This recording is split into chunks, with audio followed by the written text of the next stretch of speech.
do do. Going to Looking by Texas with Waylon and Willie and the boys. The successful life we're living's got us few. I'm being recorded? Oh my gosh. I was like jamming out to the best country music ever. I was listening to Waylon Jennings. Looking by Texas is like one of my favorite songs. That place is like on my bucket list.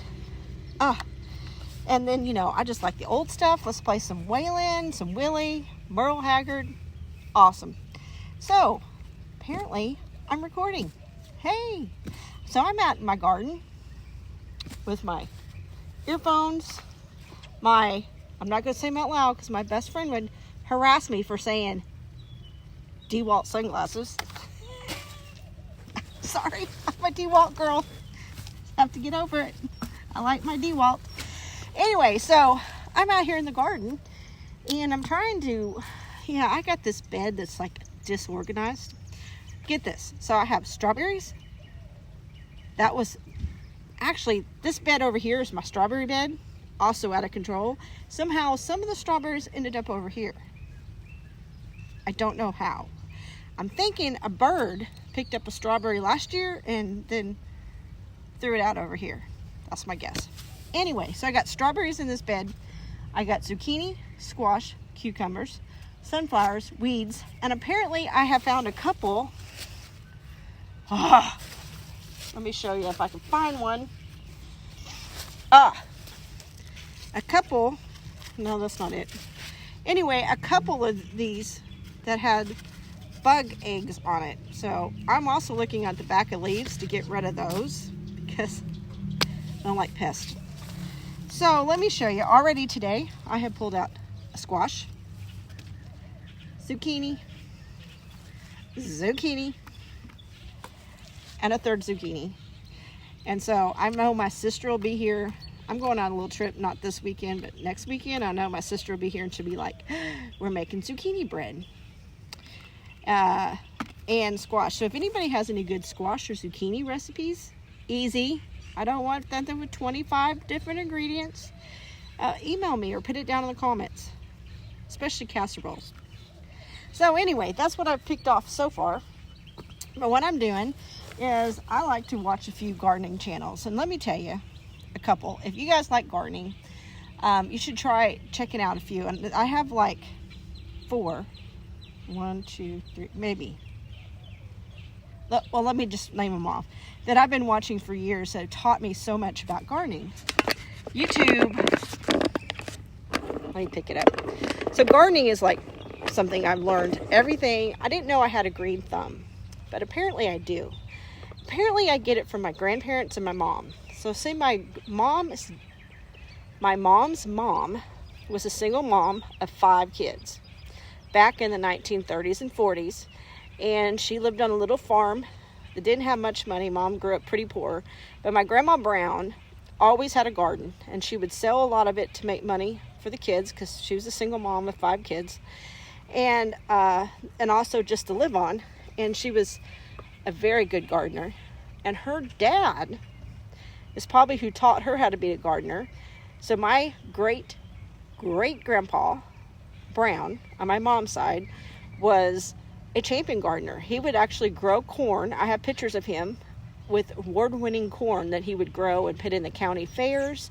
And he was known to have kids out and do classes and teach people how to farm. I mean, grow crops and stuff. Not when I say farm, I'm thinking there's 2 kinds.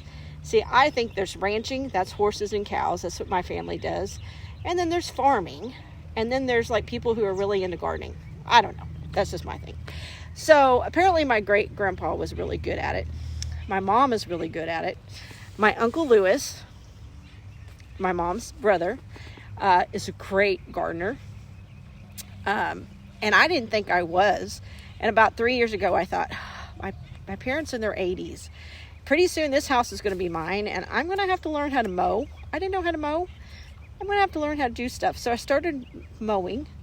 And then my friend Heather decided to get me in. She said, let's garden. So we got some stuff to garden and I got hooked on the gardening and flowers. And that's kind of how I figured out that I actually have a green thumb, because I thought I was kind of like that Lowe's commercial, you know, where it says when you figure out that you've skipped a generation. That's what I thought. I don't have a green thumb. Apparently I do. That's what I hear. Everybody says that. You have a green thumb. I'm thinking, I didn't know that. It took me like 47 years to figure this out. So, and then of course my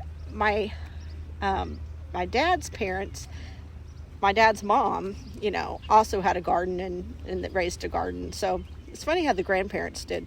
The one thing I do not really know how to do is can. My sister and I have tried it. It was kind of successful, but yeah, canning's an art. And I don't have anybody to really teach me how to do the canning. But my next door neighbor, I don't know if you can see her. Hold on, let me show you. Well, let me show you this way.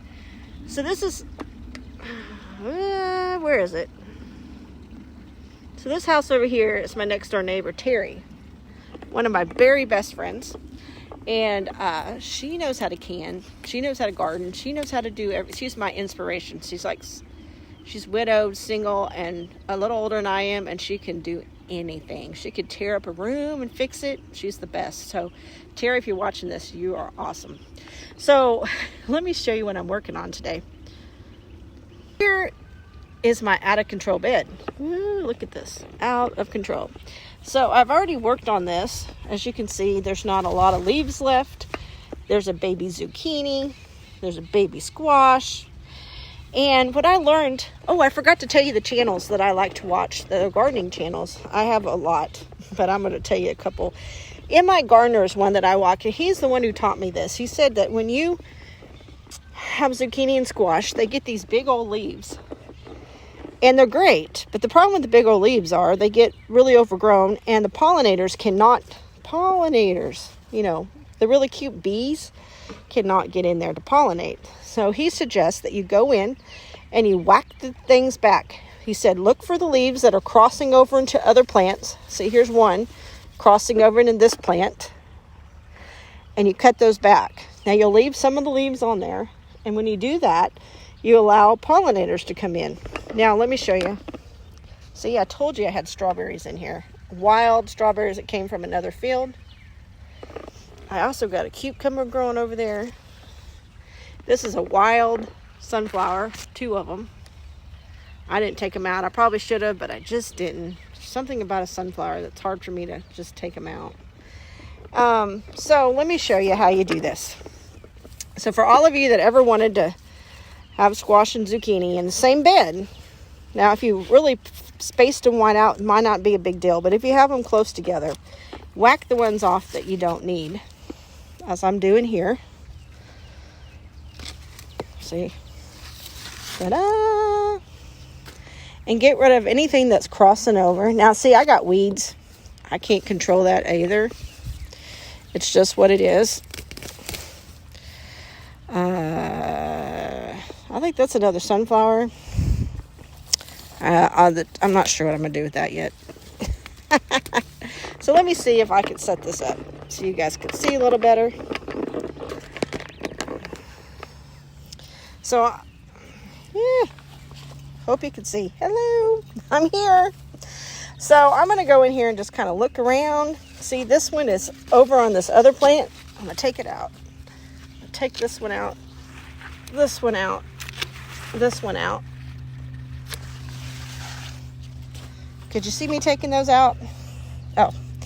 So, that'll leave this. And see, now the bees can get in here and pollinate. Now, if you've never self-pollinated, I don't really have a good example of that right now. But what you do is, this is the male flower.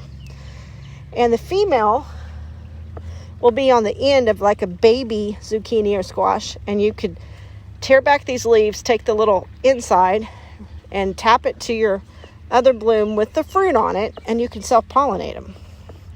Now, on tomatoes, you don't have to do that. The wind does it for you. But if you can't get bees into your stuff, then you can have self-pollinate. That is a pain. I do it sometimes. But it's a pain. So, let me show you in here. I got another squash.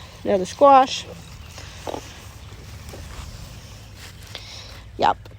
So this one right here is going bye-bye. This one's going bye-bye. Look, I got a blooming onion. Woo!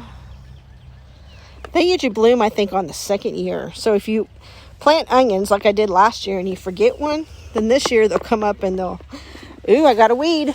So, you know, that's not even a plant. That is a weed. So also while you're in here, I'm looking at the back of these. Look, cucumber, and making sure that I don't see any more, because I saw one earlier of eggs or anything on the back, because if they are, that leaf is going to be torn. And I'm not going to leave these leaves here. We have a burn pile over here, so when I get done, I'm going to take them over there and burn them just in case there's any insects that you do not want around your plant. So that is what I'm doing. Now this one right here did not pollinate. So this is a fruit that did not take. So Hubu, he's a goner. So anyway, so that's what I'm working on today.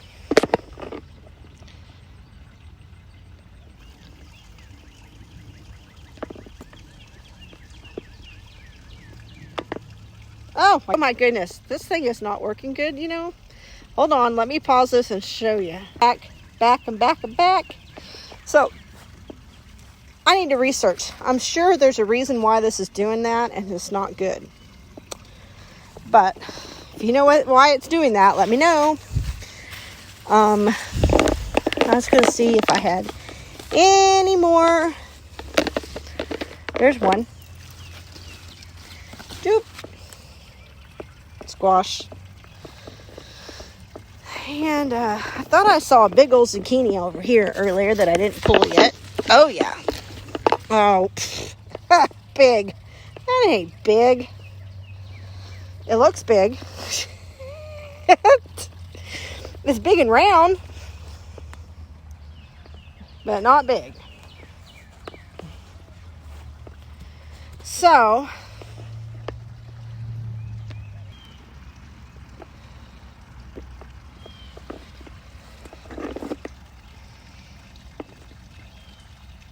am I still on? I'm still on! Oh my gosh, I can't get this thing to flip. Okay, I'm back. See, I had technical difficulties trying to flip something.